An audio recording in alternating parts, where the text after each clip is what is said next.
Good morning friends.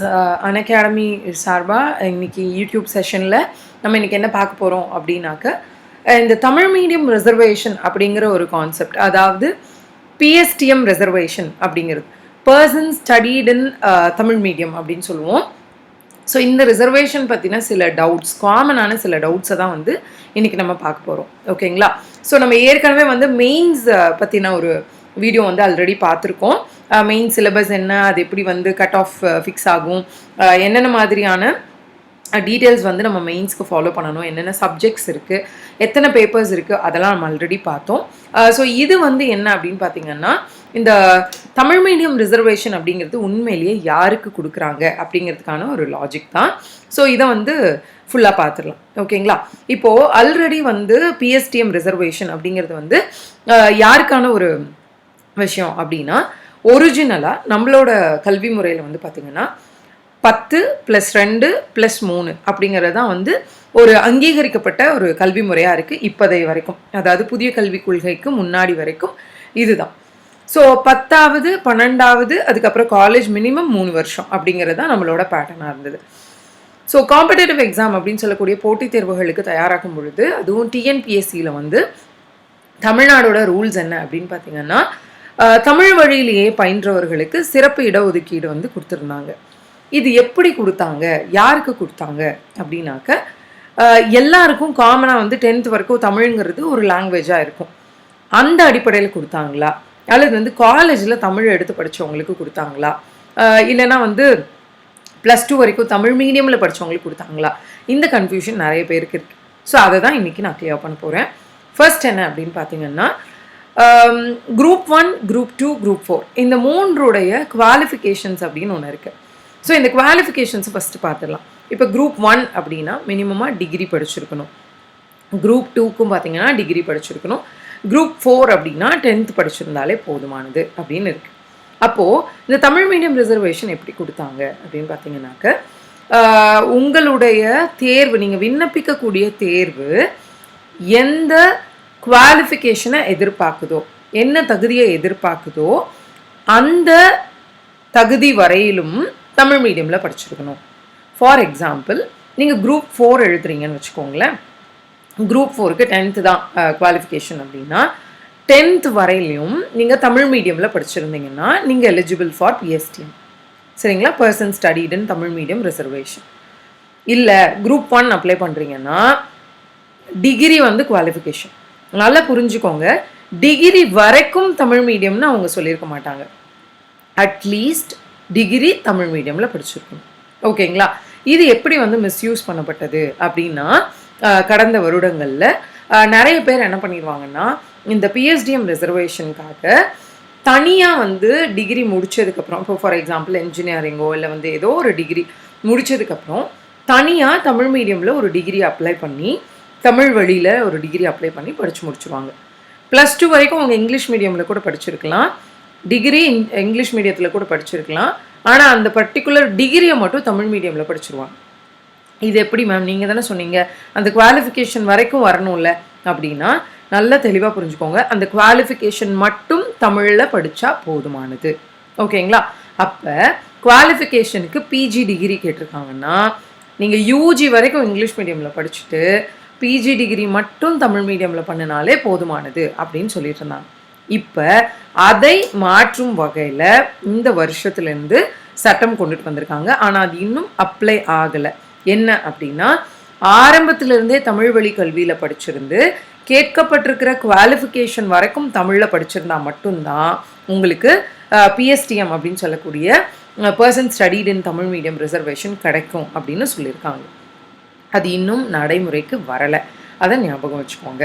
So நீங்கள் person studied in Tamil medium ரிசர்வேஷனுக்கு எலிஜிபிளாக இருந்ததுன்னா, நீங்கள் குவாலிஃபிகேஷன்ஸில் அப்ளை பண்ணும் பொழுதே உங்களோட இதில் வந்து தெளிவாக மென்ஷன் பண்ணிவிடுங்க. இந்த மாதிரி எனக்கு வந்து நான் 10th வரைக்கும் ஃபுல்லாக தமிழ் மீடியம்லேயே படிச்சிருக்கேன். தமிழை ஒரு பாடமாக எடுத்து படித்தவர்கள் நான் சொல்லலை, புரியுதுங்களா? தமிழ் அப்படிங்கிறது வந்து தமிழ் வழி கல்வியாக இருக்கும், தமிழ் மீடியம்லேயே நீங்கள் படிச்சிருக்கணும். ஓகேங்களா? அப்படின்னா யூ ஆர் எலிஜிபிள். சரிங்களா? இனி வரப்போகிற காலங்களில் இது வரைக்கும் எப்படி இருக்குது அப்படின்னா, இப்போ வரைக்கும் எப்படி இருக்குது அப்படின்னா, என்ன டிகிரி என்ன குவாலிஃபிகேஷன் கேட்டிருக்காங்களோ அந்த குவாலிஃபிகேஷன் மட்டும் நீங்கள் தமிழில் படிச்சிருந்தாலே போதுமானது அப்படின்னு சொல்லியிருக்காங்க. இது ரிசர்வேஷனுக்கு. அடுத்தது வந்து தமிழில் இந்த எக்ஸாம் எழுதுகிறவங்களுக்கு என்ன மாதிரியான விதிமுறைகள் இருக்குது அப்படின்னு பார்த்துடலாம். ஃபஸ்ட் என்ன அப்படின்னு பார்த்தீங்கன்னா, தமிழில் கொஸ்டின் பேப்பர் இருக்குமா இல்லையா. இப்போ நம்ம யூபிஎஸ்சி மாதிரியான தேர்வுகளில் பார்த்தீங்கன்னா நீங்கள் தமிழில் படிச்சிருக்கலாம், ஆனால் கொஸ்டின் பேப்பர் வந்து இங்கிலீஷ் அண்ட் ஹிந்தியில் மட்டும்தான் இருக்கும். அப்போ நம்மளுக்கு இங்கிலீஷ் தெரியலன்னா ப்ரிலிம்ஸ் வந்து கொஞ்சம் கஷ்டமாக இருக்கும். ஆனால் டிஎன்பிஎஸ்சியில் தமிழ் மற்றும் ஆங்கிலத்தில் கேள்வித்தாள் இருக்கும். அதாவது கொஸ்டின் பேப்பரில் ஃபஸ்ட்டு வந்து இங்கிலீஷில் கொஸ்டின் இருக்கும், அப்புறம் தமிழில் இருக்கும். ஸோ ஆட்டோமேட்டிக்காக நீங்கள் தமிழ் மீடியம்லேயே படிச்சிருந்தா கூட ஈஸியாக வந்து கொஸ்டின்ஸை அண்டர்ஸ்டாண்ட் பண்ணிக்கலாம். ஸோ ப்ரிலிம்ஸில் உங்களுக்கு பெருசாக பிரச்சனையே இருக்காது. நீங்கள் தமிழ் வழி கல்வியிலே படிச்சிருந்து தமிழ் புத்தகங்கள்லேயே படிச்சிருந்து எக்ஸாமுக்கு போனீங்கன்னா கூட ஆன்சர் வந்து நீங்கள் இங்கிலீஷ்லேயே தமிழ்லேயே புரிஞ்சு எழுத ஆரம்பிச்சிடலாம். அடுத்ததாக வந்து பார்த்திங்கன்னா மெயின்ஸை பொறுத்த வரைக்கும் இதுக்கு முன்னாடி எப்படி இருந்துச்சுன்னா பைலிங்குவலாக எழுதலாம், 2 மொழிகளும் கலந்து எழுதலாம். தமிழ் அண்ட் ஆங்கிலத்தில் தேவையான இடத்துல தமிழில் தேவையான இடத்துல இங்கிலீஷில் அப்படி மாற்றி மாற்றி எழுதலான்ற மாதிரி இருந்துச்சு. ஆனால் இப்போ ரீசெண்டாக எப்படி மாற்றிட்டாங்கன்னா எய்தர் தமிழ் ஆர் இங்கிலீஷ்னு மாற்றிட்டாங்க. இந்த மாதிரி கலந்து எழுதக்கூடாது அப்படின்னு மாற்றிட்டாங்க.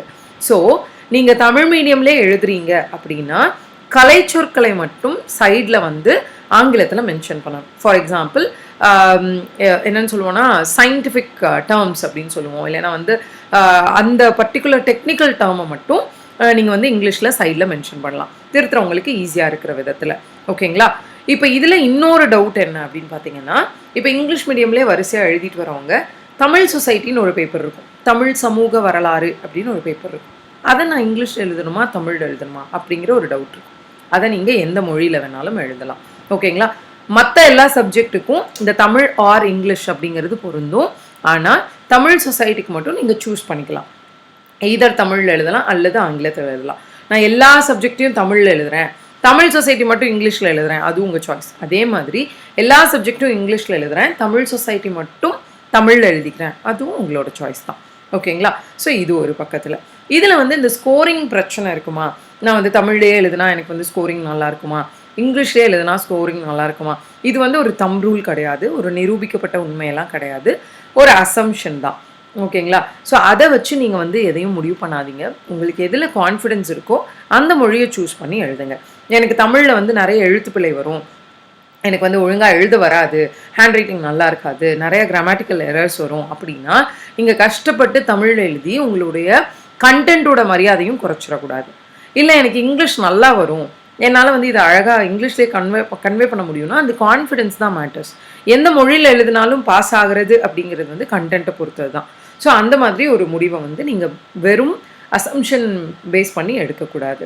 அதே மாதிரி தமிழில் நல்லா எழுதுவேன் அப்படின்றவங்க நீங்கள் மற்றதெல்லாம் இங்கிலீஷில் இல்லைனா கூட இதை தமிழில் ட்ரை பண்ணலாம், அல்லது எல்லாத்தையுமே வந்து நீங்கள் தமிழில் எழுதுறனாலும் எழுதலாம். இதனால் உங்களுக்கு வந்து மார்க் வந்து கூடுதலோ குறையிறதோ வந்து ஒரு நிரூபிக்கப்பட்ட ஒரு விதி ஒன்றும் கிடையாது. இது ரெண்டாவது. அடுத்தது என்ன அப்படின்னு பார்த்தீங்கன்னா, நான் தமிழ் மொழியிலேயே வந்து மெயின்ஸ் எழுதுனேன்னா இன்டர்வியூவில் வந்து நான் எதில் அட்டென்ட் பண்ணணும். இதில் வந்து யூபிஎஸ்சியும் டிஎன்பிஎஸ்சியும் குழப்பிக்கக்கூடாது. யூபிஎஸ்சியில் வந்து பார்த்திங்கன்னா, அதாவது டெல்லி வரைக்கும் நீங்கள் போகிறீங்க, அங்கே வந்து நீங்கள் வந்து மெயின்ஸை தமிழில் எழுதுனீங்கன்னா இன்டர்வியூவையும் தமிழில் அட்டன் பண்ணிக்கலாம். டிரான்ஸ்லேட்டர் கொடுத்துருவாங்க. ஸோ தட் நீங்கள் தமிழில் சொல்ல அவங்க இங்கிலீஷில் டிரான்ஸ்லேட் பண்ணி இன்டர்வியூ பேனலுக்கு சொல்லிடுவாங்க. இது நடக்கும். ஆனால் டிஎன்பிஎஸ்சியில் உங்களுக்கு அந்த மாதிரி ஒரு மொழி தேர்வு அப்படின்னு ஒன்று கிடையாது. மொழியை வந்து நீங்கள் தேர்வு செஞ்சுக்கக்கூடிய ஒரு ஆப்ஷன் இருக்காது. ஏன் அப்படின்னா, நீங்கள் ஜென்ரலாக வந்து இன்டர்வியூ பேனலுக்குள்ளே போகிறீங்க அப்படின்னா நீங்கள் தமிழில் எக்ஸாம் எழுதுனீங்களா இங்கிலீஷில் எக்ஸாம் எழுதுனீங்களா அதையெல்லாம் தாண்டி கேள்வி கேட்க போகிற பேனல் வந்து ஜென்ரலாக ஏதோ ஒரு லாங்குவேஜில் கேள்வி கேட்பாங்க. நீங்கள் தமிழ்லேயே ஆன்சர் பண்ணாலும் அது ஒரு தடையாக நினைக்க மாட்டாங்க. நீங்கள் கேள்விக்கு ஆன்சர் சொல்லும் பொழுது தமிழில் கேள்வி கேட்டால் தமிழ்லேயே ஆன்சர் சொல்கிறது பெஸ்ட்டு, இங்கிலீஷில் கேள்வி கேட்டால் இங்கிலீஷில் சொல்கிறதும் பெஸ்ட்டு, இல்லை நான் இதுக்கு தமிழில் சொல்லாமான்னு பெர்மிஷன் கேட்டு நீங்கள் சொல்ல ஆரம்பிக்கலாம். இது ஒரு தடையாக டிஎன்பிஎஸ்சியை பொறுத்த வரைக்கும் இருக்கிறது கிடையாது. ஓகேங்களா. ஸோ நீங்கள் வந்து தமிழ்லேயே ஆன்சர் பண்ணுறதுக்கும் எக்ஸாமை தமிழில் அட்டன் பண்ணதுக்கும் அல்லது இங்கிலீஷில் அட்டன் பண்ணதுக்கும் இன்டர்வியூவை இங்கிலீஷ் ஆர் தமிழில் அட்டன் பண்ணுறதுக்கும் சம்மந்தமே கிடையாது. அதனால் தெளிவாக புரிஞ்சுக்கோங்க. ஸோ இங்கே வந்து நீங்கள் இங்கிலீஷ் மீடியமில் தானே மெயின்ஸ் எழுதியிருக்கீங்க, இங்கிலீஷ் மீடியத்தில் தானே படிச்சிருக்கீங்க, டாக் இன் இங்கிலீஷ் அப்படின்னு யாரும் சொல்ல மாட்டாங்க. சரிங்களா? ஸோ உங்களுக்கு சரியான ஒரு கன்வே பண்ணுறதுக்கு எந்த மொழி தேவைப்படுதோ அதை நீங்கள் சூஸ் பண்ணி அதில் ஆன்சர் பண்ணலாம். முக்கியமாக வந்து பேனல் மெம்பர்ஸ் எந்த மாதிரியான மொழியில் கேள்வி கேட்குறாங்களோ அந்த மொழியில் வந்து நீங்கள் பதில் சொல்கிறது வந்து ரொம்ப சிறப்பானதாக அமையும். இதில் வந்து உங்களுக்கு தமிழ் மீடியமில் படித்தது ஒரு பெரிய ட்ராபேக்காக இருக்க வாய்ப்பே கிடையாது. இது கிளியராக இருக்குங்களா? இப்போ இது வந்து மொழியை பற்றின ஒரு இது. ஸோ ரிசர்வேஷனை பொறுத்த வரைக்கும் நான் திரும்ப ரிப்பீட் பண்ணுறேன். இப்போ வரைக்கும் எப்படி இருக்குது அப்படின்னா, என்ன தகுதி கேட்டிருக்காங்களோ அந்த பரீட்சைக்கு அந்த தகுதிக்கான குவாலிஃபிகேஷனை மட்டும் நீங்கள் தமிழ் மீடியத்தில் படிச்சிருந்தா போதுமானது. ஆனால் இனி வரப்போகும் காலகட்டங்களில் மேபி அடுத்து வரப்போகிற நோட்டிஃபிகேஷன்ஸ்லேயே கூட இதை இம்ப்ளிமெண்ட் பண்ணலாம். இனி வரப்போகிற காலகட்டத்தில் நீங்கள் தமிழ் மீடியமில் படிச்சிருந்து தமிழையே வந்து தமிழ் வழியிலேயே முழுக்க முழுக்க படிச்சிருந்தா மட்டும்தான், அதாவது எந்த குவாலிஃபிகேஷன் கேட்குறாங்களோ அது வரைக்குமே தமிழ் மீடியத்தில் படிச்சிருந்தா தான் நீங்கள் வந்து பிஎஸ்டிஎம்னு சொல்லக்கூடிய தமிழ் வழி கல்வியில் பயின்றோருக்கான இடஒதுக்கீடு அப்படிங்கிறது வந்து எலிஜிபிளாக இருக்க முடியும். அடுத்தது வந்து தமிழ் மீடியம் அப்படிங்கும்போது நீங்கள் ப்ரிலிம்ஸ்க்கு வந்து பயப்பட தேவையில்லை. கேள்விகள் வந்து தமிழ் மற்றும் ஆங்கிலம் இரண்டிலுமே இருக்கும். ஆனால் ஒரு விஷயத்த மறந்துடக்கூடாது, ஃபைனல் ஆன்சர். இப்போ ஒரு கொஸ்டினில் வந்து டிஸ்பியூட் இருக்குது அப்படின்னு வச்சுக்கோங்களேன், ஒரு பிரச்சனை இருக்குது அப்படின்னா அதில் வந்து எந்த ஆன்சரை ஃபைனலாக எடுத்துக்குவாங்க அப்படின்னா இங்கிலீஷோட ஆன்சரை ஃபைனலாக எடுத்துக்குவாங்க. ஸோ அதனால் கொஞ்சம் அலர்ட்டாக ரெண்டையுமே படித்து பார்க்குறது பெட்டர். ரொம்ப வந்து அது வந்து ரொம்ப ரேர் கேஸ் தான், எல்லா கேள்வியிலையும் அப்படி இருக்காது. எனக்கு கூட தெரிஞ்சு ஒரு 2-3 வருடங்களுக்கு முன்னாடி ஒரு கேள்வித்தாளில் வந்து மேலே இங்கிலீஷ் கொஸ்டினில் வந்து மேட்ச் த ரிவர்ஸ் அப்படின்னு கொடுத்துருந்தாங்க. கீழே டிரான்ஸ்லேஷனில் பார்த்தீங்கன்னா அருவிகள்னு கொடுத்துருந்தாங்க. ஸோ நீங்கள் வந்து அதை பார்க்கும்போதே நமக்கு தெரிஞ்சிடும், அப்போ வந்து இவங்க ரிவர் தான் கேட்குறாங்க. இங்கிலீஷில் வந்து ரிவர்னு கொடுத்துருக்கு, கீழே வந்து டிரான்ஸ்லேஷனில் அருவிகள்னு மாறிடுது. இது ஏன் அப்படின்னு பார்த்தீங்கன்னா, சம்டைம்ஸ் வந்து அந்த டெக்னிக்கல் பர்சன்ஸ்க்கு வந்து சப்ஜெக்ட் நாலேஜ் இல்லாமல் இருக்கலாம், லாங்குவேஜ் எக்ஸ்பர்ட்ஸ்க்கு வந்து சப்ஜெக்ட் நாலேஜ் இல்லாமல் இருக்கலாம். என்ன காரணிகள்னு நம்மளால் சொல்ல முடியாது. ஆனால் சில நேரங்களில் ரேர் கேசஸில் அப்படி நடக்க வாய்ப்பு இருக்குது. ஸோ இங்கிலீஷோட ஆன்சர் தான் ஃபைனலாக எடுத்துக்குவாங்க. ஸோ அதையும் மைண்டில் வச்சுக்கோங்க. ஸோ இது வந்து ப்ரிலிம்ஸை பொறுத்த வரைக்கும். மெயின்ஸை பொறுத்த மட்டும் நீங்கள் எந்த லாங்குவேஜில் வேணால் உங்களோட ஆன்சர்ஸை எழுதலாம்.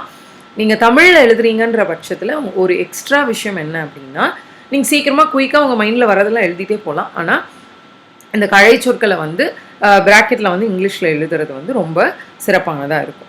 அதுக்கப்புறம் வந்து இன்டர்வியூவை பொறுத்த வரைக்கும் நீங்கள் மெயின்ஸ் எந்த மொழியில் எழுதுனீங்க அப்படிங்கிறது வந்து முக்கியமே கிடையாது. இன்டர்வியூவை பொறுத்த வரையில் உங்களோட பர்சனாலிட்டி டெஸ்ட் பண்ணும் பொழுது உங்களோட மொழி அறிவை வந்து பெருசாக செக் பண்ண மாட்டாங்க. ஏன்னா நீங்கள் தமிழ்நாட்டிலே தான் வேலை பார்க்க போகிறீங்க. ஸோ பெருசாக வந்து உங்களுக்கு மற்ற மொழிகள் தெரிஞ்சிருக்கணும் அப்படிங்கிறதுல வந்து ரொம்ப ஃபோக்கஸ் பண்ண மாட்டாங்க. ஆனால் முடிந்த அளவுக்கு ஒரு கன்வே பண்ணக்கூடிய மீடியமில் வந்து நீங்கள் ஒரு எக்ஸ்ட்ரா ஒரு லாங்குவேஜில் நீங்கள் ஆன்சர் பண்ணும் பொழுது உங்களுடைய குவாலிஃபிகேஷனில் அது தங்குதடை இல்லாமல் வரும். ஃபார் எக்ஸாம்பிள் அவங்க இங்கிலீஷில் கேள்வி கேட்கும் பொழுது நீங்கள் இங்கிலீஷ்லேயே பதில் சொன்னீங்கன்னா கொஞ்சம் பெட்டராக இருக்கும். அல்லது தமிழில் கேட்கும்போது தமிழ்லேயே சொல்லணும். மாற்றி சொல்கிறது எப்போவுமே, அதாவது நான் சொல்கிறது வந்து தமிழோ இங்கிலீஷோ ப்ரிஃபர் பண்ணி சொல்லணும். கேள்வி இங்கிலீஷில் இருக்கும்போது நீங்கள் தமிழில் சொன்னாலோ, கேள்வி தமிழில் இருக்கும்போது நீங்கள் இங்கிலீஷில் சொன்னாலோ அவங்க ஒரு கன்க்ளூஷனுக்கு வரதுக்கு வாய்ப்பு இருக்குது. ஓ, இவங்களுக்கு வந்து தமிழ் சரியாக வராது போல இருக்குது அப்படிங்கிற ஒரு முன்முடிவுக்கு கூட அவங்க வர்றதுக்கு அது சான்ஸாக இருக்கும். ஸோ எப்போவுமே ஒரு அட்வைஸ் என்ன சொல்லுவாங்கன்னா, எய்தர் நீங்கள் வந்து முழுசாக இங்கிலீஷ்லேயே பேசுகிறீங்கனாலும் பேசலாம். ஆனால் இன்டர்வியூவர் வந்து கொஞ்சம் 2-3 வாட்டி தமிழையே கேள்வி கேட்கும்போது நீங்கள் வேணும்னே வந்து இங்கிலீஷில் பதில் சொன்னீங்கன்னா கொஞ்சம் அது ஒரு ரிலக்டன்ட் பிஹேவியராக பார்க்குறதுக்கு வாய்ப்புகள் இருக்குது. ஸோ அதை வந்து நீங்கள் ப்ராக்டிஸ் பண்ணிக்கலாம். ஸோ இப்போலேருந்தே வந்து தமிழ் மீடியமாக இங்கிலீஷ் மீடியமானு நீங்கள் முடிவு பண்ணிக்கலாம். எனக்கு வந்து 2 லாங்குவேஜுமே ஓரளவுக்கு நல்லா வருமே, நான் இப்போ தமிழா இங்கிலீஷானு எப்படி முடிவு பண்ணுறது அப்படின்னு சிலருக்கு இப்போ கேள்வி வந்திருக்கும். இது ரொம்ப ஆன்சர் சிம்பிள். ப்ரிலிம்ஸ்க்கு உங்களுக்கு இந்த கன்ஃபியூஷனே தேவையில்லை. ஏன்னா நீங்கள் யாரையும் வந்து நீங்கள் கேட்கவே தேவையில்லை. கொஸ்டின் பேப்பர் வந்து தனித்தனியாக தரப்போகிறது இல்லை. ஒரே கொஸ்டினில் 2 லாங்குவேஜும் இருக்கும். ஸோ நீங்கள் தமிழில் புரியாத கொஸ்டினுக்கு இங்கிலீஷ்லையும், இங்கிலீஷில் புரியாத கொஸ்டினை தமிழ்லையும் படித்து ஆன்சர் எழுதிட்டு போயிடலாம். ஆனால் மெயின்ஸுக்கு தான் நீங்கள் வந்து ரொம்ப யோசித்து முடிவெடுக்கணும். இதுக்கு ஒரு மெத்தட், ரொம்ப ஈஸியான மெத்தட் தான். எந்த எக்ஸாமாக இருந்தாலும் இந்த மெத்தடை நீங்கள் யூஸ் பண்ணிக்கலாம். என்ன அப்படின்னா, ஃபர்ஸ்ட் வந்து நீங்கள் வந்து ஒரு மெயின்ஸ் கொஸ்டின் பேப்பர் எடுத்துக்கிட்டு அதை தமிழ்லையும் எழுதி பார்க்கணும், இங்கிலீஷ்லேயும் எழுதி பார்க்கணும். தமிழில் எழுதி பார்த்துட்டு யாராவது ஒருத்தர்கிட்ட ரிவ்யூ கொடுக்கும் பொழுது அவங்க சொல்கிறாங்கன்னு வச்சுக்கோங்களேன், உங்களுக்கு வந்து தமிழ் நல்லா வருது, உங்களுக்கு வந்து எழுத்து பிழைகள் இல்லை, ஓரளவுக்கு வந்து கோர்வையாக எழுத வருது அப்படின்னா நீங்கள் தமிழை கண்டினியூ பண்ணலாம். இல்லை, இந்த 2ஐயும் கம்பேர் பண்ணி பார்க்கணும். தமிழில் நீங்கள் எழுதின ஆன்சர்ஸையும் இங்கிலீஷில் எழுதின ஆன்சர்ஸையும் கம்பேர் பண்ணி பார்த்துட்டு எது பெட்டராக இருக்குது, ஒரு எவாலுவேட்டரோட மைண்ட் செட்லேருந்து உங்களோட ஆன்சரை நீங்களே தமிழில் எழுதுனதையும் இங்கிலீஷில் எழுதுனதையும் கம்பேர் பண்ணி பார்த்தீங்கன்னா உங்களுக்கே ஒரு ஐடியா கிடச்சிரும். நம்மளது வந்து இங்கிலீஷை விட தமிழ் பெட்டராக இருக்குது, அல்லது தமிழை விட இங்கிலீஷ் பெட்டராக இருக்குது, எழுதுறதுக்கு ஃபாஸ்ட் எதில் வருது, அல்லது வந்து எழுதும் பொழுது நம்ம தங்குதடை இல்லாமல் எந்த மொழியில் எழுதணும். ஏன்னா சிலர் வந்து சின்ன வயசுலேருந்தே வந்து இங்கிலீஷ் மீடியமில் படிச்சிருப்பாங்க. ஸோ கலைச்சொற்கள் எல்லாமே அவங்களுக்கு ஆங்கிலத்தில் தெரியும். ஃபார் எக்ஸாம்பிள் அட்டாமிக் நம்பர் அப்படிங்கிறதுக்கும் அணு எண் அப்படிங்கிறதுக்கும் அட்டாமிக் மாஸ் அணு நிறை அப்படிங்கிறதுக்கும் நிறைய டிஃப்ரென்ஸ் இருக்குது. ஸோ நீங்கள் ஒரு வார்த்தையாக கற்றுக்கிட்டு எழுதுறதுங்கிறது கண்டிப்பாக வந்து அவ்வளோ ஈஸியான விஷயம் கிடையாது. ஸோ நீங்கள் தமிழ்லையும் எழுதி பார்த்துட்டு ஆங்கிலத்துலேயும் எழுதி பார்த்துட்டு ரெண்டுலேயும் எது பெட்டராக இருக்குது அப்படிங்கிறத ஒன்று நீங்களே முடிவு பண்ணலாம், அல்லது உங்களோட ஃப்ரெண்ட்ஸ் யார்கிட்டயா கொடுத்து எவாலுவேட் பண்ண சொல்லி எது வந்து உங்களுக்கு கம்மியான பிழைகள் எதில் வருது அப்படின்னு நீங்கள் பார்க்கலாம். முக்கியமாக வந்து தமிழ் எழுதணும் முடிவு பண்ணிட்டீங்கன்னா அந்த கலைச்சொற்கள் எல்லாமே நமக்கு தமிழில் தெரியுதா அப்படிங்கிறதையும் நீங்கள் பார்த்துக்கணும். எல்லாமே ஆங்கிலத்திலேயே தெரிஞ்சுது அப்படின்னா நீங்கள் டபுள் ஒர்க் பண்ணுற மாதிரி ஆகிடும். அல்லது நான் அதுக்கு தயாராக இருக்கேன் அப்படின்னா இப்போலேருந்தே நீங்கள் ப்ரிப்பேர் பண்ண ஆரம்பிச்சிடலாம். ஏன்னா குரூப் 1 ப்ரிலிம்ஸ் இனிமேல் தான் வரப்போகுது. ஸோ மெயின்ஸுக்கு இன்னும் எப்படி பார்த்தாலும் கொஞ்சம் டைம் இருக்குது. ஸோ நீங்கள் படிக்கும் பொழுதே வந்து சமச்சீர் கல்வி தமிழ் புத்தகங்களை எடுத்து படிச்சுக்கிட்டு அந்த கலைச்சொற்களை வந்து ஒரு 2-3 ரிவிஷன்லாம் பண்ணிட்டீங்கன்னா ஆட்டோமேட்டிக்காக உங்களுக்கு வந்து தமிழில் எழுதுறதுக்கு வந்து கொஞ்சம் ஈஸியாக இருக்கும். இது வந்து இந்த சயின்ஸ் ரிலேட்டடான கொஸ்டின்ஸு, ஜியாகிரஃபி ரிலேட்டடான கொஸ்டின்ஸுக்கு, அப்புறம் வந்து அரசியல் அமைப்பு மற்றும் பொருளாதாரம் இது சார்ந்த டெக்னிக்கல் கன்வென்ஷனல் ஏரியாஸில் வந்து இந்த கலைச்சொற்கள் வந்து ஒரு பெரிய இதுவாக இருக்கும். நடப்பு நிகழ்வுகளில் வந்து இது ஈஸியாக இருக்கும். கரண்ட் அஃபேர்ஸில் பார்த்தீங்கன்னா நீங்கள் படித்த ஒரு விஷயம், நீங்கள் பார்த்த ஒரு விஷயம் ரீசெண்டாக கம் அக்ராஸ் பண்ணியிருப்பீங்க. ஸோ அந்த மாதிரி விஷயங்களை எழுதும்போது ரொம்ப ஈஸியாக இருக்கும். ஜஸ்ட் லைக் தட் நீங்கள் பாட்டுக்கு எழுதிட்டு போயிட்டே இருக்கலாம். கதை மாதிரி அப்படியே வந்து நம்ம மைண்டில் இருக்கிறத எழுதுறதுக்கு தமிழ் ஈஸியாக இருக்கும். ஆனால் அந்த ஒரு கொஸ்டினை வச்சு மட்டுமே நம்ம டிசைட் பண்ணக்கூடாது. அதுக்கு தான் நான் என்ன சொல்கிறேன்னா முந்தைய வருடங்களுடைய வினாத்தாள், அதாவது ப்ரீவியஸ் இயர் மெயின்ஸ் கொஸ்டின் ஏதாவது ஒன்று எடுத்துக்கிட்டு முழு இதையும் வந்து நீங்கள் தமிழ்லையோ அல்லது ஆங்கிலத்திலையோ எழுதி பார்த்தீங்கன்னா மட்டும்தான் ஒரு முடிவு எடுக்க முடியும். இது ரொம்ப போர் அடிக்குது மேம் அப்படிலாம் சொல்லக்கூடாது. ஏன்னா இது வந்து உங்கள் லைஃபே டிசைட் பண்ணக்கூடிய ஒரு விஷயம். ஸோ ஒரு 3 மணி நேரம் அதுக்காக ஸ்பெண்ட் பண்ணி எல்லா சப்ஜெக்ட்டும் உங்களுக்கு எப்படி வருதுன்னு பார்க்கணும். சும்மா 2 கேள்வி எழுதி பார்த்துட்டு முடிவெடுக்கக்கூடாது. ஸோ அந்த 3 மணி நேரம் ஒரு ஃபுல் பேப்பரை எழுதி பார்த்துட்டு எல்லா சப்ஜெக்ட்லையும் எனக்கு கன்வீனியண்ட்டாக இருக்கா, எல்லா சப்ஜெக்ட்லையும் என்னால் வந்து ஈஸியாக எழுத முடியுதா. இப்போ ஃபார் எக்ஸாம்பிள் எக்கனாமிக்ஸில் வந்து repo rate, reverse repo rate அப்படிங்கிறது வந்து நம்ம படிச்சிருப்போம். அதாவது நம்ம கற்றுக்கும் போதே இங்கிலீஷில் கற்றுருப்போம். ஏன்னா 12th வரைக்கும் எக்கனாமிக்ஸ் நம்ம பெருசாக படிச்சிருக்க மாட்டோம். ஸோ நம்ம படித்ததே காம்படிட்டிவ் எக்ஸாமில் வந்து தான். அப்படிங்கும்போது ரெப்போ ரேட், ரிவர்ஸ் ரெப்போ ரேட்டுங்கிறது தான் ஆரம்பத்துலேருந்து நம்ம கேள்விப்பட்டதாக இருக்கும்.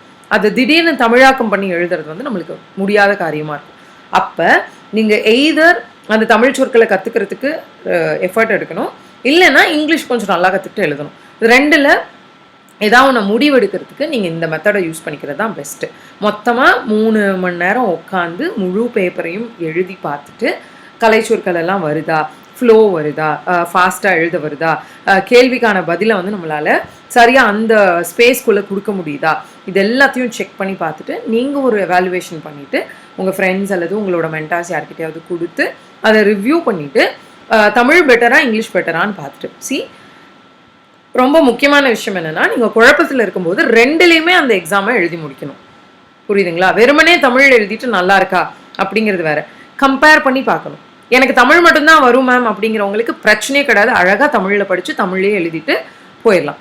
எனக்கு இங்கிலீஷ் மட்டும்தான் மேம் வரும், தமிழ் ரொம்ப தடுமாறுவேன் அப்படின்னா அதுவும் பிரச்சனை இல்லை, போயிடலாம். ஆனால் 2மே எனக்கு ஈக்குவலாக வரும், ஆனால் கன்ஃபியூஷனாக இருக்குங்கிறவங்க 2யும் தனித்தனியாக எழுதி பார்த்துட்டு கம்பேர் பண்ணி முடிவெடுத்துக்கோங்க. குரூப் 2க்கு உங்களுக்கு வந்து நீங்கள் இங்கிலீஷில் எழுதுறீங்களோ தமிழில் எழுதுறீங்களோ அங்கே ஒரு சின்ன செக் வச்சுருக்காங்க. என்ன அப்படின்னா, இப்போ குரூப் 2 பேட்டர்ன் மாற்றினதில் மெயின்ஸ் பேட்டர்னில் முழுக்க நீங்கள் இங்கிலீஷ்லேயே எழுதிட்டு பாஸ் ஆகி போக முடியாது. ஏன்னா அந்த வேலையுடைய தன்மை எப்படி அப்படின்னு பார்த்தீங்கன்னா, குரூப் 2 கேடரில் இருக்கக்கூடிய ஆஃபீஸர்ஸ் எல்லாத்துக்குமே மேக்ஸிமம் வந்து டிராஃப்டிங் அதிகமாக இருக்கும். ஓகேங்களா? நீங்கள் வந்து ஒரு ஆஃபீஸில் வந்து ஒரு எதுவாக இருந்தாலுமே நீங்கள் தான் டிராஃப்ட் பண்ணுற மாதிரி இருக்கும். அப்போ உங்களுக்கு தமிழ் அண்ட் இங்கிலீஷ் 2மே தெரிஞ்சிருக்கணும்னு எதிர்பார்ப்பாங்க. தெரிஞ்சோ தெரியாமலோ நம்மளுடைய சிஸ்டமில் வந்து ரெட்டேபிசம் ரொம்ப ஜாஸ்தி, எல்லாமே எழுத்து வேலைகள் வந்து ரொம்ப ஜாஸ்தியாக இருக்கும். ஸோ நீங்கள் வந்து ஃபுல்லாக சப்ஜெக்டை படித்து பாஸ் ஆகிடுறீங்க, ஆனால் அந்த வேலைக்கு தேவையான ஸ்கில்லான அந்த டிராஃப்டிங் ஸ்கில் வந்து இல்லைன்னா கண்டிப்பாக கஷ்டம். அப்போ இந்த வாட்டி எப்படி வந்து அதில் கொஞ்சம் அதாவது மாற்றம் பண்ணியிருக்காங்க அப்படின்னா, தமிழ் டு இங்கிலீஷ் டிரான்ஸ்லேஷன் கன்ஃபார்மாக பண்ணியிருக்கணும், இங்கிலீஷ் டு தமிழ் டிரான்ஸ்லேஷனும் கண்டிப்பாக பண்ணியிருக்கணும் அப்படின்னு சொல்லியிருக்காங்க. அப்போ Tamil to English translation, English to Tamil translation must. நீங்கள் ஸ்கிப்பே பண்ண முடியாது. எனக்கு சுத்தமாக தமிழ் வராது அப்படின்றவங்களும் மாட்டுவீங்க, சுத்தமாக இங்கிலீஷே வராது அப்படின்றவங்களும் மாட்டிக்குவீங்க. அதனால் இப்போ இருந்தே அதை கொஞ்சம் ப்ராக்டிஸ் பண்ணணும். லெட்டர் ரைட்டிங் எல்லாமே வந்து அந்த ஸ்கில் ஓரியன்டாக வந்து மாற்றிருக்காங்க.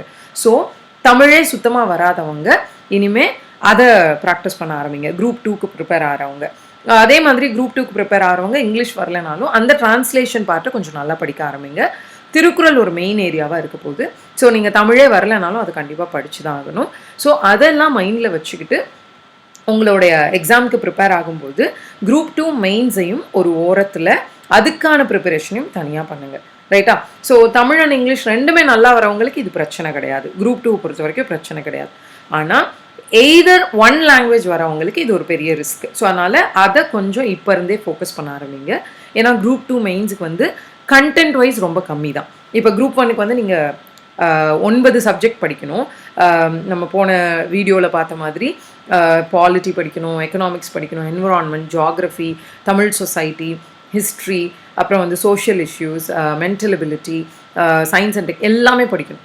ஆனால் இதில் வந்து குரூப் 2வில் வந்து அப்படி கிடையாது. Thirukkural, letter writing, comprehension, English to Tamil translation, Tamil to English டிரான்ஸ்லேஷன்னு ரொம்ப ஸ்கில் ஓரியன்டாக கொண்டு போயிட்டாங்க. ஸோ அங்கே வந்து அவங்க உங்களை கண்டென்ட்டை செக் பண்ணவே போகிறதில்ல. ஸோ குரூப் 2வில் ப்ரிலிம்ஸில் தான் உங்கள் கண்டென்ட்டை செக் பண்ணுறாங்க. உங்களுக்கு ஹிஸ்ட்ரி தெரியுமா, ஜியாகிரஃபி தெரியுமா, சயின்ஸ் தெரியுமா, கரண்ட் அஃபேர்ஸ் தெரியுமான்னு.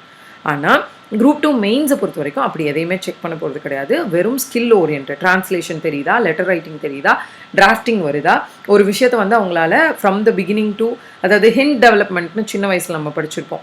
இங்கிலீஷில் வந்து ஹிண்ட் மாதிரி கொடுத்துருவாங்க, அதை வச்சு நீங்கள் ஒரு பெரிய எஸ்ஸே டெவலப் பண்ணணும். அந்த மாதிரியான விஷயங்கள்லாம் குரூப் 2 மெயின்ஸில் வரப்போகுது. ஸோ நீங்கள் இப்போ இருந்து நான் குரூப் 1லாம் படிக்கல மேம், குரூப் 2 தான் படிக்கிறேன் அப்படின்றவங்க முதல்ல இந்த ஸ்கில்ஸ் எல்லாத்தையும் டெவலப் பண்ண ஆரம்பிச்சுக்கோங்க. இல்லை நான் ரெண்டுக்குமே காமனாக படிக்கிறேன் ஆனால் எனக்கு ஒரு லாங்குவேஜ் தான் வரும் அப்படிங்கிறவங்களும் இதை கொஞ்சம் காமனாக எடுத்து கொஞ்சம் அதுக்கான ஒர்க் பண்ணணும். ஏன்னா இது வந்து ஒரு தனியாக ஒரு படித்து தெரிஞ்சுக்கிற விஷயம் கிடையாது, ப்ராக்டிஸில் வர்ற ஒரு விஷயம். ஸோ இப்போ இருந்தே ப்ராக்டிஸ் பண்ண ஆரம்பிக்கணும். இது ரெண்டுமே வந்து நீங்கள் கோரிலேட்டடாக வந்து கொண்டுட்டு போனீங்கன்னா எய்தர் குரூப் 1 ஆர் குரூப் 2 ரெண்டுமே வந்து உங்களுக்கு சான்சஸ் அதிகமாக இருக்குது. ஏன்னா ரெண்டுக்குமே ப்ரிலிம்ஸ் ஒரே சப்ஜெக்ட் தான். ஸோ நீங்கள் ரெண்டுக்குமே காமனாக படிச்சுக்கிட்டே வரீங்க. குரூப் 1 ப்ரிலிம்ஸும் கிளியர் ஆகுது, குரூப் 2 ப்ரிலிம்ஸும் கிளியர் ஆகுதுன்னா மெயின்ஸில் லாங்குவேஜ் உங்களுக்கு ஒரு தடையாக இருக்கக்கூடாது. அதுக்கு தான் இந்த அட்வைஸை நான் கொடுக்குறேன். ஸோ குரூப் 2க்கு நீங்கள் லாங்குவேஜை ஸ்கில்லை நல்லா டெவலப் பண்ணிக்கணும். குரூப் 1க்கு எந்த லாங்குவேஜுங்கிறத இப்போயே முடிவு பண்ணுங்கள், அதுக்கான வேலைகளை தொடங்க ஆரம்பிச்சுருங்க. ஸோ நீங்கள் அப்படி படிக்கும்போது ப்ரிலிம்ஸுக்கு படிக்கும்போதே தமிழ் புக்கில் படிக்க ஆரம்பிக்கலாம் அல்லது இங்கிலீஷ் புக்கில் படிக்க ஆரம்பிக்கலாம். எய்தர் வே. ரைட்டா? ஸோ நம்ம வந்து முடிவே பண்ணாமல் தமிழ் பாதி இங்கிலீஷ் பாதின்னு படிச்சுக்கிட்டே இருந்தோம்னா மெயின்ஸில் வந்து அது குழப்பத்தில் கொண்டு வந்து நிறுத்தும். இங்கிலீஷில் எழுத வேண்டிய டேர்ம் வந்து தமிழில் தெரியாமல் போயிடும், தமிழ் எழுத வேண்டிய டேர்ம் இங்கிலீஷில் தெரியாமல் போயிடும். இந்த குழப்பங்கள்லாம் இருக்கும். ஸோ அதனால் இப்போவே அதுக்கான முடிவுகளை எடுத்துடுறது ரொம்ப நல்லது. குரூப் 4க்கும் மெயின்ஸ் கொண்டுட்டு வர போகிறதா ஒரு பேச்சு அடிப்படுது. ஆனால் இன்னும் அதிகாரப்பூர்வமான இதை வந்து, அதாவது குரூப் 4 மெயின்ஸ் கொண்டுட்டு வந்துட்டாங்க அப்படின்னு சொல்கிறாங்க. பட் இன்னும் அதுக்கான எக்ஸாம் இது வரைக்கும் நடக்கலை. ஸோ நடக்கும் பொழுது தான் அது என்ன மாதிரியான ஒரு பேட்டர்னில் வரப்போகுதுன்றது நம்மளால் ப்ரெடிக்ட் பண்ண முடியும். இப்போதைக்கு குரூப் 1 and 2 மெயின்ஸுக்கு வந்து நீங்கள் லாங்குவேஜை கண்டிப்பாக டிசைட் பண்ணி அதுக்கான ஸ்கில்ஸை டெவலப் பண்ணிக்கிறது தான் ரொம்ப நல்லது. ஸோ என்னோட சைட்லேருந்து நான் சொல்கிற அட்வைஸ் என்னென்னா, டிசைட் பண்ணிடுங்க. கம்பேர் பண்ணுறதுக்கு முதல்ல எழுதி பாருங்கள். எழுதி பார்த்ததுக்கப்புறம் தமிழா இங்கிலீஷான்னு முடிவு பண்ணுங்கள். முடிவு எடுத்துகிட்டா அதில் ப்ளஸ் அண்ட் மைனஸை பற்றி யோசிக்கவே கூடாது. அதில் நீங்கள் கம்பல்சரியாக நின்றணும். தமிழ் தான் முடிவு பண்ணிட்டீங்கன்னா ப்ரிலிம்ஸ்க்கே வந்து தமிழ் சமச்சீர் கல்வி புத்தகங்களை வாங்கி படிக்க ஆரம்பிச்சிடுங்க. டெக்னிக்கல் டேர்ம்ஸ் எல்லாத்தையுமே தமிழில் படித்து வச்சுக்க ஆரம்பிங்க. Same for English also. Group 2 அப்படின்னு முடிவு பண்ணும்போது நீங்கள் தமிழா இங்கிலீஷானு முடிவெடுக்க முடியாது, ரெண்டு லாங்குவேஜுமே தெரியணும். ஸோ பேசிக்காக எனக்கு தமிழே வந்து தப்பாக தான் வரும் அப்படின்றவங்க இப்போ இருந்தே எழுத்துப்பிழை இல்லாமல் எப்படி எழுதுறதுங்கிறத பாருங்கள். எனக்கு இங்கிலீஷ் சுத்தமாக வராது அப்படிங்கிறவங்க இப்போ இருந்தே கொஞ்சமாக கிராமர்லாம் கொஞ்சம் கற்றுக்க ஆரம்பிங்க. ரெண்டுமே வந்து முக்கியமானதாக போகுது. இது நம்மளுக்கு வந்து எந்த விதத்துலையும் லாஸ் கிடையாது. இன்னொரு மொழி தெரியும் பொழுது நம்மளுக்கு வந்து ஆட்டோமேட்டிக்காக அதுவும் வந்து அஃபிஷியல் லாங்குவேஜ் வந்து எதுவாக இருந்தாலுமே, அதாவது ஸ்டேட்டோடைய மாநிலத்துடைய ஆட்சி மொழி எதுவாக இருந்தாலுமே ஆஃபீஸ் லாங்குவேஜ் அப்படிங்கிறது ஆங்கிலமாக இருக்குது. ஸோ எல்லா டிராஃப்ட்டுமே வந்து பார்த்திங்கன்னா தமிழ் மற்றும் ஆங்கிலத்தில் இருக்க போகுது. ஸோ நம்ம ஆங்கிலத்தை தெரிஞ்சுக்கிறது வந்து கண்டிப்பாக தவறு கிடையாது. அதே மாதிரியே வைஸ் வெர்ஸா தமிழுக்கும். ஸோ நீங்கள் எனக்கு இங்கிலீஷ் தான் நல்லா தெரியுமே, எனக்கு தமிழ் தெரியலன்னா என்ன அப்படின்னும் யோசிக்க முடியாது. நம்ம தமிழ்நாட்டில் வேலை பார்க்க போகிறோம், மக்கள்கிட்ட போய் பேசும்பொழுது அவர்களுடைய மொழி நமக்கு தெரியறது எப்போவுமே ரொம்ப நல்லது. ஸோ 2 லாங்குவேஜுமே கொஞ்சம் கற்றுக்க ஆரம்பிங்க. நம்ம ஆனனப்பட்ட பாலிட்டி படிக்கிறோம், ஃபுல்லாக வந்து எக்கனாமிக்ஸ் படிக்கிறோம், சயின்ஸ் அண்ட் டெக் படிக்கிறோம், இத்தனை படிக்கிறோம். நம்மளுக்கு வந்து ஒரு லாங்குவேஜ் கற்றுக்கிறது ஒரு விஷயமே கிடையாது. காம்படிட்டிவ் எக்ஸாமில் இருக்கிற மாணவர்களுக்கு வந்து பிடிக்குதோ பிடிக்கலையோ தன்னுடைய ஸ்கில்லை டெவலப் பண்ணிக்கிறது வந்து ஒரு சாதாரணமான விஷயம். ஸோ நீங்கள் கண்டிப்பாக இதையும் எப்பவும் போல் பல தடைகளை நம்ம கடக்கிற மாதிரி, பல கஷ்டமான சப்ஜெக்டை நம்ம படிக்கிற மாதிரி, இந்த லாங்குவேஜுங்கிற ஒரு இதையும் வந்து நீங்கள் தாராளமாக கடந்துருவீங்கன்னு நான் நம்புகிறேன். ஸோ தமிழ் மீடியம் ரிசர்வேஷனுக்கு எய்ம் பண்ணுறவங்க அதுக்கான வேலைகளை பாருங்கள். அண்ட் தமிழில் எக்ஸாம் எழுத போகிறவங்க அதுக்கானதை பாருங்கள். மெயின்ஸில் வந்து தமிழ் தெரியாதுங்கிறவங்க அதை கற்றுக்கிறத பாருங்கள், இங்கிலீஷ் தெரியாதுங்கிறவங்க அதை கற்றுக்கிறத பாருங்கள். கலைச்சொற்களை முடிந்த வரைக்கும் அவங்கவுங்க எழுத போகிற லாங்குவேஜில் கற்றுக்கோங்க. ஸோ இந்த இதோட அன்அகாடமியில் இன்றைக்கி இந்த யூடியூப் வீடியோ முடியுது. மீண்டும் இன்னொரு வீடியோவில் இன்னும் கொஞ்சம் யூஸ்ஃபுல்லான இன்ஃபர்மேஷனோட நான் உங்களை சந்திக்கிறேன். அன்அகாடமி ப்ளஸில் ஜாயின் பண்ணுறவங்க அதாவது கோர்ஸ் நீங்கள் படிக்கணும் அப்படின்னு ஞாபகம் வச்சுருந்தீங்கன்னா அதுக்கு நீங்கள் இப்போது தாராளமாக ஜாயின் பண்ணலாம். ஏன்னா சமச்சீர் கல்வி பேஸ் பண்ணி இருக்கக்கூடிய ஒரு கோர்ஸ் வந்து அடிப்படை அப்படின்னு சொல்லி ஆரம்பிச்சிருக்கோம். விதை அப்படின்னு சொல்லிட்டு ஒரு ஃபவுண்டேஷன் கோர்ஸ் போயிட்டுருக்கு. இலக்கு அப்படின்னு சொல்லி குரூப் 1 and 2க்கான ப்ரிலிம்ஸ் கோர்ஸ் போயிட்டுருக்கு. வெற்றி அப்படின்னு சொல்லி குரூப் 1 மெயின்ஸ்க்கான கோர்ஸும் போயிட்டுருக்கு. ஸோ தேவைப்படுறவங்க இப்போ ஜாயின் பண்ணிக்கலாம். அன்அகாடமியை பொறுத்த வரைக்கும் நீங்கள் எத்தனை மந்த் சப்ஸ்கிரைப் பண்ணியிருக்கீங்களோ அந்த மந்தில் எந்த கோர்ஸ் வேணால் பார்த்துக்கலாம். எந்த ரெஸ்ட்ரிக்ஷனும் கிடையாது. நீங்கள் தனித்தனியாக ஒரு கோர்ஸுக்கும் பே பண்ண வேண்டியது கிடையாது. எத்தனை மந்த் சப்ஸ்கிரைப் பண்ணியிருக்கீங்களோ அந்த மந்தில் என்ன கோர்ஸ் வந்தாலும், ப்ரிலிம்ஸ், மெயின்ஸு, பேசிக் கோர்ஸ், டெஸ்ட் சீரீஸ் எது வந்தாலும் எல்லாமே உங்களுக்கு எலிஜிபிளாக இருக்கும். ஸோ அப்படி ஜாயின் பண்ணுறவங்க அன்அகாடமி லேர்னிங் ஆப்பை டவுன்லோட் பண்ணிவிட்டு தேவைப்படுறவங்க சப்ஸ்கிரைப் பண்ணிக்கோங்க. சப்ஸ்கிரைப் பண்ணும்போது என்னுடைய ரெஃபரல் கோட் நித்யா செல்வகுமார் 11 இந்த கோட் போட்டிங்கன்னா you may get 10% discount instantly. Nithya Selvakumar 11 ஓகேங்களா? NITHYA செல்வகுமார் 11 ஓகேங்களா? ஸோ இந்த கோட் யூஸ் பண்ணிங்கன்னா 10% டிஸ்கவுண்ட் கிடைக்கும். Thank you so much. மீண்டும் ஒரு அடுத்த வீடியோவில் உங்களை சந்திக்கிறேன். உங்கள் அன்அகாடமி TNPSCக்கு நீங்கள் வந்து ரெகுலர் அப்டேட்ஸுக்கு வந்து வியூஸ் பார்த்துக்கிட்டே இருங்க. கண்டிப்பாக உங்களுக்கான யூஸ்ஃபுல்லான இன்ஃபர்மேஷன் வந்துக்கிட்டே இருக்கும். தேங்க்யூ. Let's crack it.